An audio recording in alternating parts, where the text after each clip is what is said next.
j'aimerais aujourd'hui partager avec vous ce thème, en tout cas démarrer une thématique avec vous sur plusieurs vidéos, cette thématique de devenir fort sur la base du texte d'Éphésiens chapitre 6. Parce que je crois qu'en tant qu'enfants de Dieu, nous sommes appelés à devenir forts, nous sommes appelés à devenir des conquérants, nous sommes appelés à devenir des impacteurs. Je crois que nous sommes appelés à vivre de grandes choses, mais aussi avec l'aide de Dieu, avec l'aide de la puissance du Saint-Esprit, à faire de grandes choses dans ce monde. L'Épître aux Éphésiens, dans son contexte historique, les théologiens s'accordent à dire que Paul en est l'auteur, le rédacteur, alors que Paul était à ce moment-là en prison dans les geôles de Rome, et le chapitre 3, verset 1, 4, verset 1 et 6, verset 20 nous indique notamment que Paul était en prison. Et sûrement, il est pensé que sûrement Paul avait à l'esprit, à ce moment-là, d'écrire cette lettre, qu'elle soit plutôt une circulaire pour je dirais, la province d'Éphèse, et pas simplement que l'église locale d'Éphèse. Peut-être même que cette épître était destinée à toute une communauté assez élargie de la province d'Asie, et il est même fort probable que chaque église d'Asie ait inséré son propre nom au verset 1. Si nous lisons ensemble le verset 1 d'Éphésiens chapitre 1, verset 1, il dit « Paul, apôtre de Jésus-Christ, par la volonté de Dieu, aux saints qui sont à Éphèse et aux fidèles en Jésus-Christ. » Vous qui regardez cette vidéo, quelle que soit la ville où vous habitez, vous pouvez remplacer Éphèse par le nom de la ville dans laquelle vous êtes. Cela donnerait ceci, Paul, apôtre de Jésus-Christ, par la volonté de Dieu, aux saints qui sont, par exemple pour moi, qui sont à Reims et aux fidèles en Jésus-Christ. Cette épître est l'épître de la révélation de la pensée de Dieu pour son Église.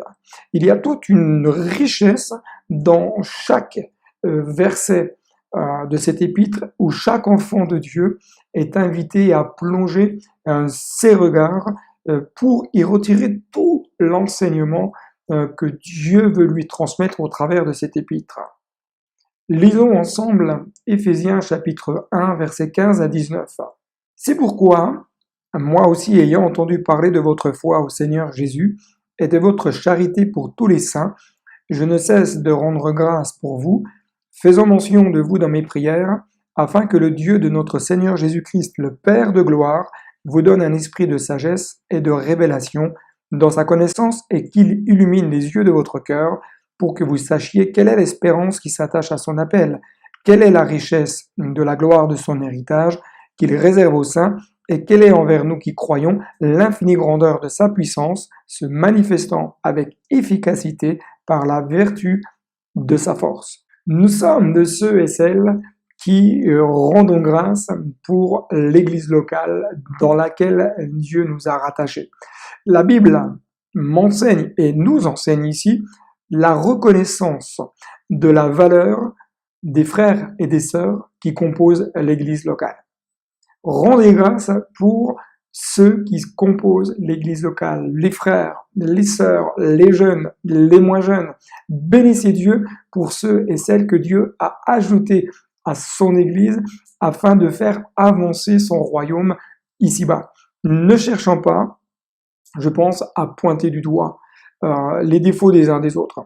Parce que de toute façon, si on cherche des défauts chez les uns, chez les autres, nous en trouverons. Vous en trouverez chez moi, on en trouvera sûrement chez vous aussi, mais apprenons à être de ceux qui rendent grâce, non pas pour que l'aspect positif, ce qu'on souhaiterait voir chez l'autre, mais rendons grâce pour ce que Dieu fait dans le cœur des uns et des autres. Rendons grâce pour qui sont les autres, pour ce qu'ils représentent, pour leur cœur, leur valeur, leur être entier. Apprenons à voir les autres comme Dieu les voit. Apprenons à les aimer comme Dieu les aime. Apprenons à les supporter comme Dieu les supporte et comme Dieu nous supporte. Apprenons à avoir le regard de Dieu, c'est-à-dire comment Dieu voit leur avenir, comment Dieu projette de les faire grandir, comment Dieu va façonner, modeler, et rendons grâce pour tout ce que Dieu fait. Rendons grâce pour nos frères et sœurs. Et s'il y a des difficultés, plaçons notre focus sur celui qui peut toucher les cœurs. Réclamons à Dieu toute sa grâce. Demandons au Seigneur de parler au cœur. Demandons à Dieu de nous parler.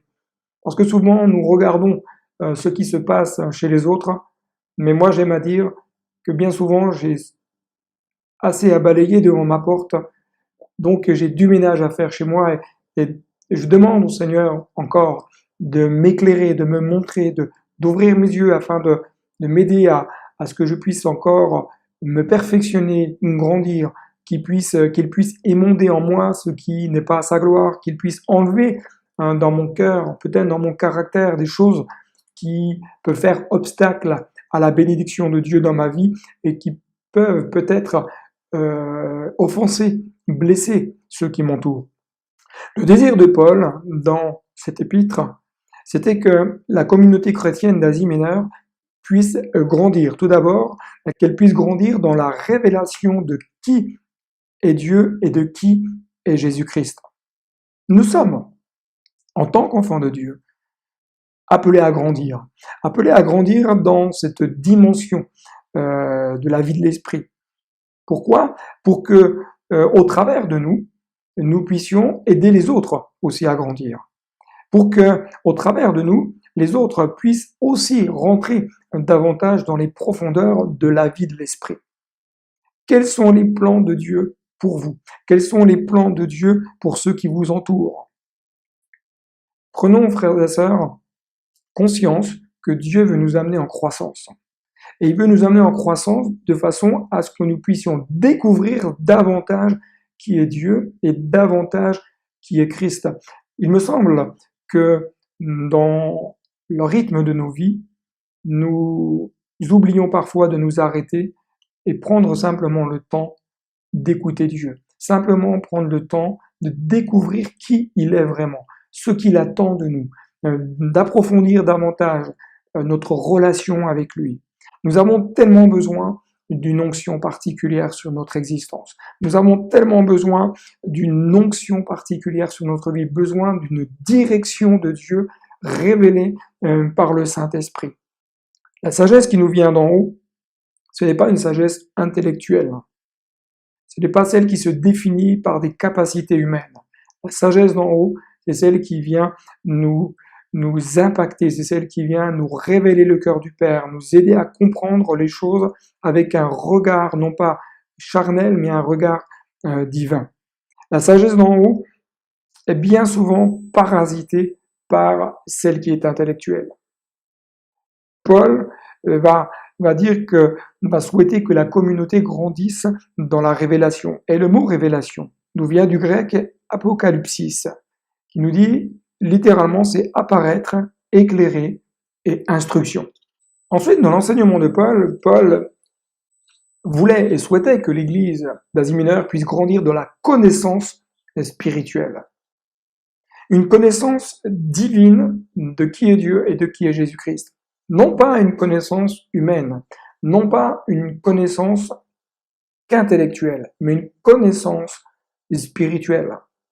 Bien sûr, la théologie, l'approfondissement théologique, biblique est très important.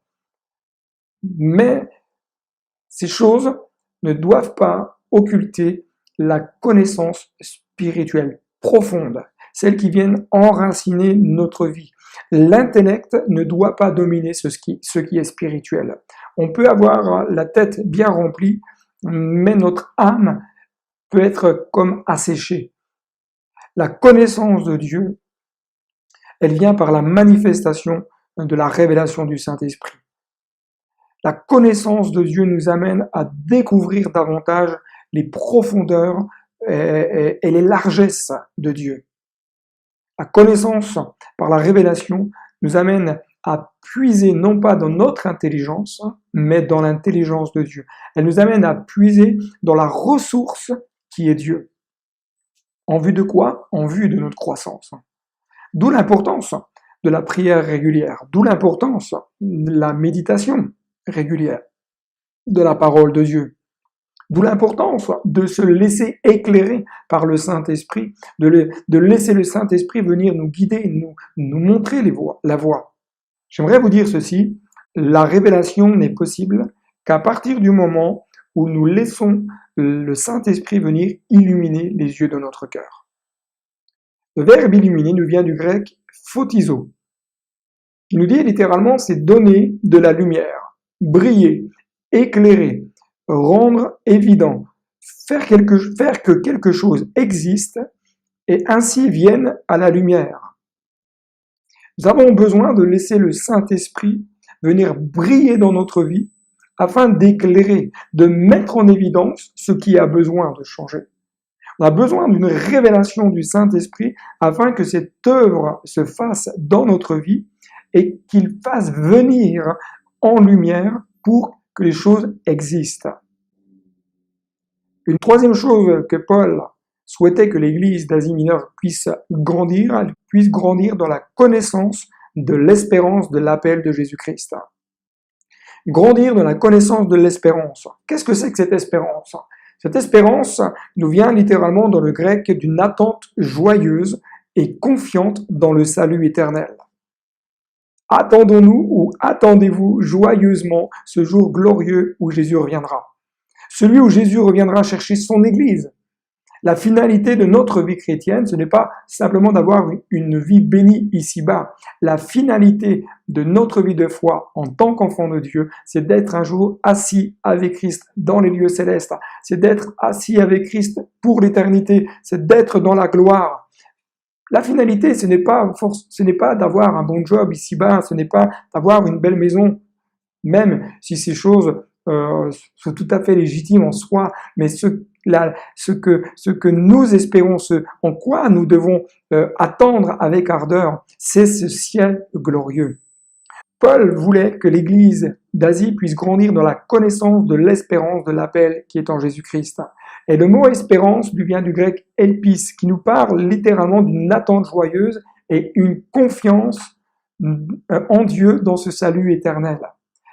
Qu'attendez-vous avec espérance? En quoi votre espérance est-elle ancrée? Qu'est-ce que vous attendez ardemment? Ce que nous devons attendre, ce n'est pas forcément le job ici-bas, une belle maison, mais cette espérance, c'est celle qui attend le ciel, c'est celle qui attend avec joie d'un jour de rentrer dans ce palais céleste où tout est gloire, où tout sera merveilleux, où les larmes seront séchées, où il n'y aura plus de maux, il n'y aura plus de maladies. C'est cela notre espérance. Espérance d'un jour grand et glorieux, celui où Jésus reviendra chercher son Église. Paul voulait que l'Église d'Éphèse, en tout cas d'Asie mineure, puisse grandir également. C'était dans la richesse de la gloire de Christ et de son héritage. Et le mot richesse, du grec ploutos, nous parle ici littéralement d'abondance, de possession extérieure et de plénitude. Il y a certes les richesses spirituelles que nous devons rechercher d'abord. Et il est important de placer les choses dans le bon ordre. Nous ne sommes pas là pour croire que la bénédiction se caractérise par l'abondance de biens matériels, mais elle se caractérise premièrement par l'abondance de biens spirituels. Mais ce n'est pas parce que je suis enfant de Dieu que je ne peux pas vivre l'abondance matérielle. Nous sommes appelés à vivre l'abondance spirituelle, mais nous sommes aussi appelés à vivre l'abondance ici-bas. Maintenant, l'abondance ne garantit pas que ma vie sera bénie. L'abondance ne garantit pas que je suis en dehors de l'épreuve, mais nous sommes appelés à vivre plus avec Dieu, spirituellement, tant et matériellement. Nous sommes appelés à vivre en abondance. Et je crois en ce Dieu de l'abondance. Je crois en ce Dieu de la provision céleste. N'hésitez pas à demander à Dieu de bénir avec abondance votre vie, votre existence, votre foyer, votre maison. N'hésitez pas à demander des richesses, des bénédictions spirituelles grandes, merveilleuses. Demandez et vous recevrez. Philippiens chapitre 4 verset 19 nous dit « Et mon Dieu pourvoira à tous vos besoins selon sa richesse avec gloire en Jésus-Christ. » Mon Dieu pourvoira à tous vos besoins. Il ne change pas. En Dieu, il y a l'abondance. Nous sommes appelés à entrer dans notre héritage spirituel, à saisir tout ce que Dieu a réservé pour chacune de nos vies. La Bible dit que le torrent de Dieu est plein d'eau, et j'aime beaucoup ce texte, parce que le ruisseau de Dieu est plein d'eau me parle d'abondance, me parle d'une vie riche, d'une vie de plénitude, d'une vie de foi où nous pouvons vivre des moments où nous sommes désaltérés dans ce ruisseau plein d'eau. Combien de fois dans notre vie chrétienne nous allons vivre pleinement la provision de Dieu? J'aimerais te dire ceci, tu n'es pas appelé à vivre peu, mais à vivre abondamment. Tu n'es pas appelé à vivre dans une forme de pauvreté spirituelle, mais tu es appelé à vivre en ayant en toi les richesses célestes. L'héritage, du grec kléronomia, qui nous dit littéralement que c'est une propriété reçue ou à recevoir par héritage. Deuxièmement, littéralement, c'est ce qui est donné en possession. La bénédiction qui vient de Dieu, mais éternelle, celle du royaume. La part que nous pouvons avoir dans le royaume de Dieu. Éphésiens chapitre 1, versets 13 et 14 nous dit « en lui », c'est-à-dire en Christ. Vous aussi, après avoir entendu la parole de la vérité, l'évangile de votre salut, en lui vous avez cru et vous avez été scellés du Saint-Esprit qui avait été promis, lequel est un gage de notre héritage pour la rédemption de ce que Dieu s'est acquis à la louange de sa gloire. L'œuvre du Saint-Esprit. Ici, l'œuvre du Saint-Esprit, premièrement, c'est un marque ou un sceau qui vient de Dieu, au verset 13. C'est le premier acompte de l'héritage du croyant, verset 14. C'est l'esprit de sagesse et de révélation, verset 17, etc., etc. J'aimerais simplement vous dire que Dieu veut déverser en vous l'infinie grandeur de sa puissance. Dieu veut déverser en vous l'infinie grandeur de sa puissance, la puissance du grec dynamis, qui nous dit littéralement que Dieu veut déverser en nous sa force, déverser en nous son pouvoir, déverser en nous ses talents, déverser en nous le pouvoir d'accomplir des miracles, les capacités, les moyens. Le Saint-Esprit a mis en toi la force d'avancer et de vaincre. Le Saint-Esprit a mis en toi le pouvoir de saisir l'impossible pour le rendre possible. Le Saint-Esprit a mis en toi des dons et des talents qui serviront à la gloire de Dieu. Le Saint-Esprit a mis en toi la possibilité d'accomplir des miracles. Le Saint-Esprit a mis en toi les capacités de le servir dans son œuvre. Et enfin, le Saint-Esprit a mis en toi les moyens nécessaires pour le servir.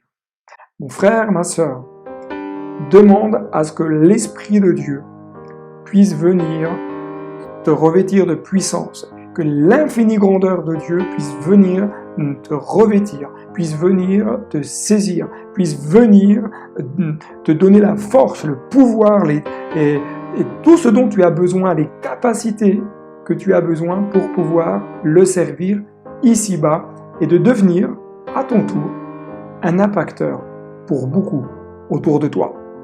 Que Dieu te bénisse et à très bientôt pour une autre partie de cette thématique devenir fort que nous pourrons aborder ensemble la prochaine fois à partir de Éphésiens chapitre 6, verset 10. Que Dieu te bénisse abondamment.